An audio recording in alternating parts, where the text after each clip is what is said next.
Hello students. Aggregate demand तो जो कल चल रहा था वो कहाँ तक हो गया? Types of prosperity to consume तक हो गया था, एवरेज और मार्जिनल तक हो गया था। अब ये ग्राफ से भी समझा दिया था और वैसे भी। अब एग्रीगेट सप्लाई से जो फॉर्मूला बनेंगे एवरेज और मार्जिनल, तो वो देखते हैं। एग्रीगेट सप्लाई, एग्रीगेट सप्लाई तो कल बता दिया था। जो प्रोड्यूसर जिस प्राइस पर क्वांटिटी बेचना चाहता है उसका प्लान तो एग्रीगेट सप्लाई होगा। ठीक है।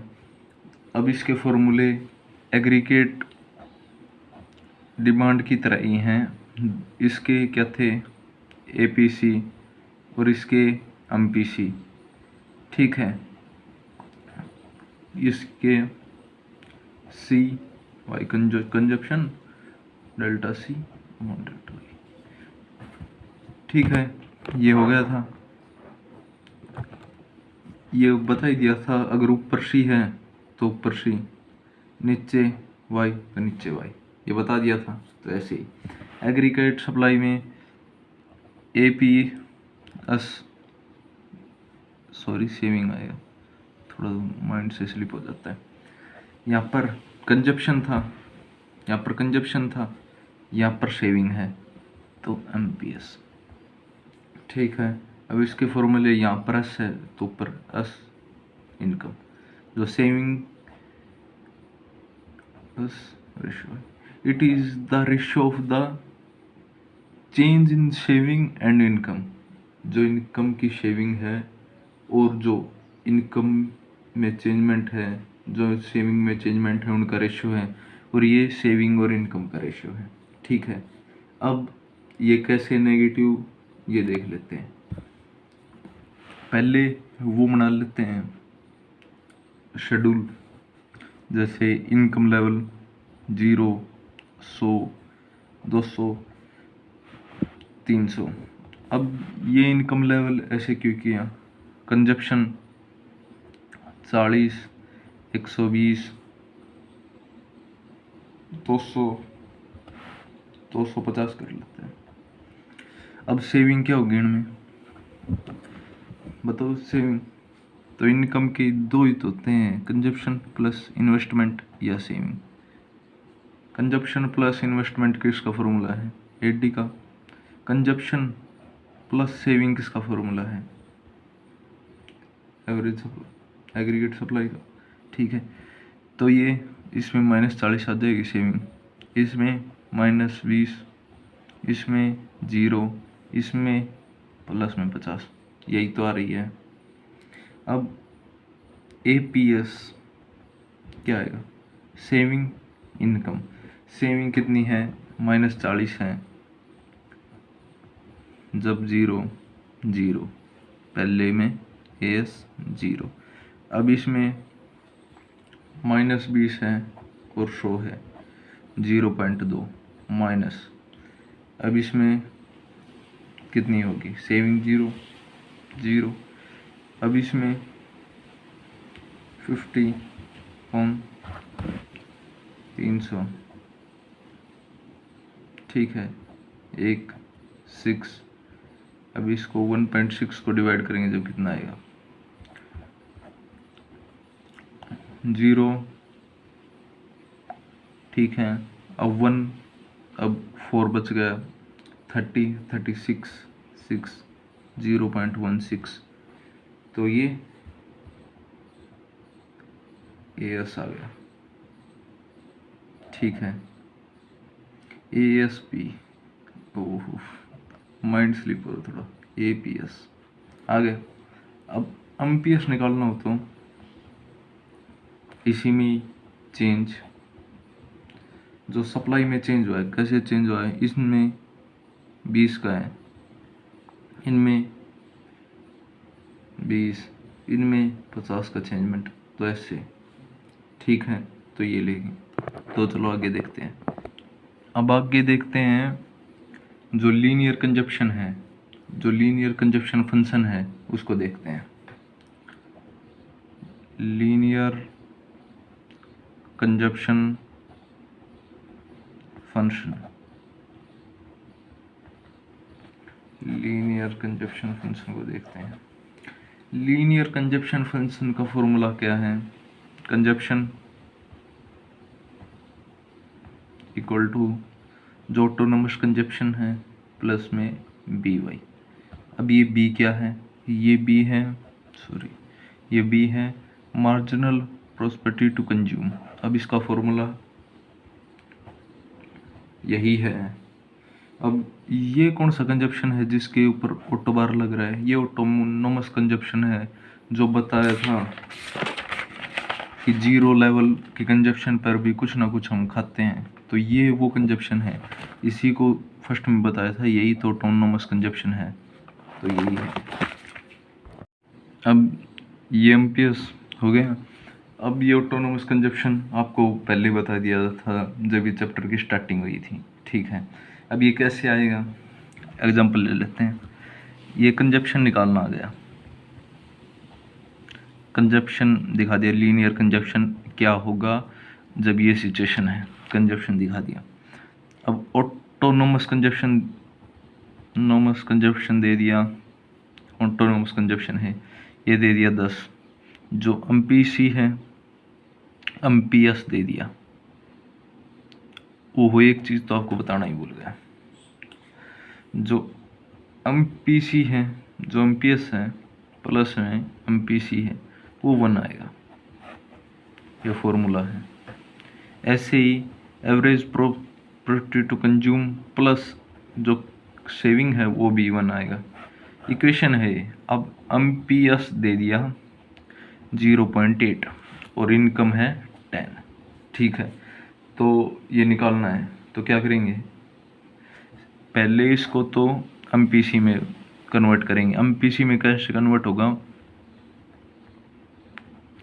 ये समझ गए? अब 0.2 आ जाएगा, एमपीसी आ गया। 0.2 एमपीसी आते ही हम फॉर्मूले में पुट कर देंगे। ये था ऑटोनोमस कंजप्शन। अब ये सीधा लिख दिया, गलत हो गया। कंजप्शन इसके आगे लिखो, किसके आगे चल रहा है? ऑटोनोमस कंजप्शन 10 था, 10 लिख देंगे। अब एमपीसी कितना है? 0.2, 0.2 लिख देंगे। इनकम 10, 12 आ गया। Right answer autonomous consumption. बस ऐसे ही निकालना है। अब लीनियर कंजप्शन निकाल दिया, तो अब लीनियर सेविंग भी निकालना पड़ेगा। तो सर वो कैसे? कुछ फर्क नहीं है। जो सेविंग है, इसमें कंजप्शन लिखा था तो इसमें सेविंग लिख देंगे। सेविंग कैसे लिख दो? सीधा ही equal to autonomous consumption plus में 1 minus B Y, autonomous consumption 1 minus B MPS. ये बता दिया था, ये एमपीसी है, एमपीसी को बी कहा था, तो 1 माइनस एमपी, यही तो बराबर होगा। तो ऐसे ही होगा, ठीक है। इसे एमपी ऐसे लिख लेंगे और यहाँ पर इनकम। तो इसका भी एक क्वेश्चन कर लेते हैं, तो चलो करते हैं। Saving autonomous consumption 1 minus B और वाई, ठीक है। अब सेविंग क्वेश्चन में दे दी 10, एमपीसी दे दिया 0.5, इनकम दे दी 20। तो ऑटोनोमस कंजप्शन क्या होगा? तो चलो देखते हैं। ये क्वेश्चन अब एस की जगह सीधा ये 10 लिख दो। ऑटोनोमस कंजप्शन का पता नहीं तो एक्स लिख दो, प्लस में 1 माइनस बी। अब ये एमपीसी है। अब इसमें एमपीएस निकालना है, तो इसको भी 1 माइनस एमपीएस निकल गया, तो सीधा सा ये। अब 1 माइनस 0.5 करेंगे एमपीएस, तो 0.5 एमपीएस आंसर आ जाएगा।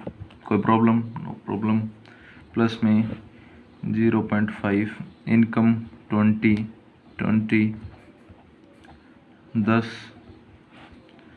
ओहो, ये तो गलत नंबर ले लिए, 0 आ जाएगा। ऑटोनोमस कंजप्शन 0 आ जाएगा, ये फॉर्म ऐसे गलत कर दिया।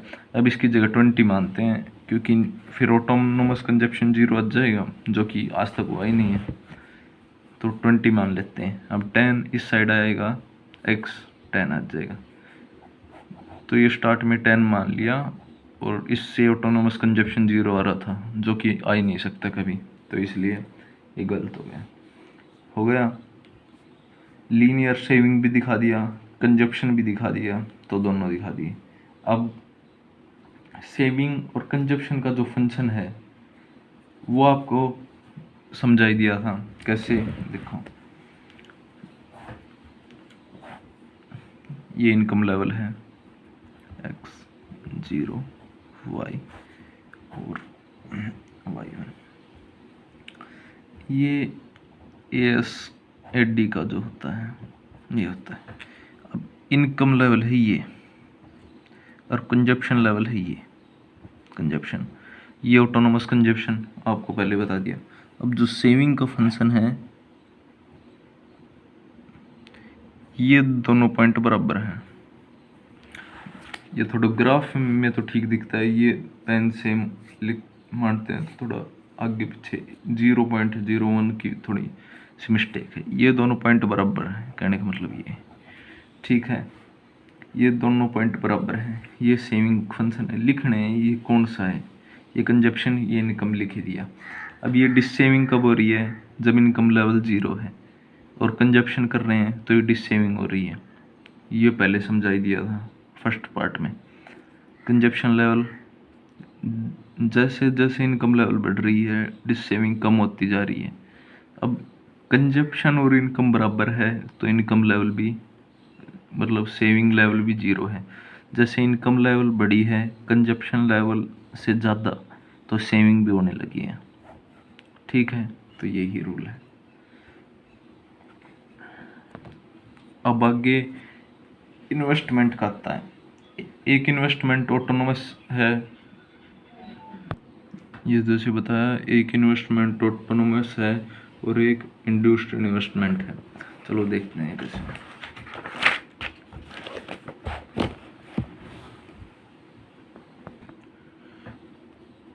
ऑटोनोमस इन्वेस्टमेंट और एक इंड्यूस्ड इन्वेस्टमेंट। ऑटोनोमस जो होती है, इसको इनकम लेवल से कोई फर्क नहीं पड़ता, और जो इंड्यूस्ड होती है ये इनकम लेवल के साथ बढ़ती है, पॉजिटिव, और इसका ये कांस्टेंट, जैसे इनकम लेवल से कोई प्रभाव नहीं पड़ता। ये नॉन प्रॉफिटेबल होता है, ये प्रॉफिट के लिए होता है। अब इनका ग्राफ देख लेते हैं। ये इनकम लेवल बढ़ने पर भी और घटने पर भी इसमें कोई प्रभाव नहीं पड़ता। जैसे ये इन्वेस्टमेंट है, ये कांस्टेंट रहती है। अब इसमें ये इंड्यूस्ड का है, ये ऑटोनोमस का है। अब इसमें ये बढ़ रही है, इनकम लेवल बढ़ रही है, जैसे जैसे इन्वेस्टमेंट भी बढ़ रही है। अगर इनकम लेवल घटेगी तो इन्वेस्टमेंट भी घटेगी। इसका जो पेंशन है, इनकम है, उससे पॉजिटिव रिलेशन है। ये बढ़ते तो इन्वेस्टमेंट भी बढ़ेगी, घटेगी तो घटेगी, और इसका कोई भी प्रभाव नहीं है। तो ये कंप्लीट हो गया चैप्टर। थैंक यू वीडियो देखने के लिए, और मिलते हैं नेक्स्ट वीडियो में।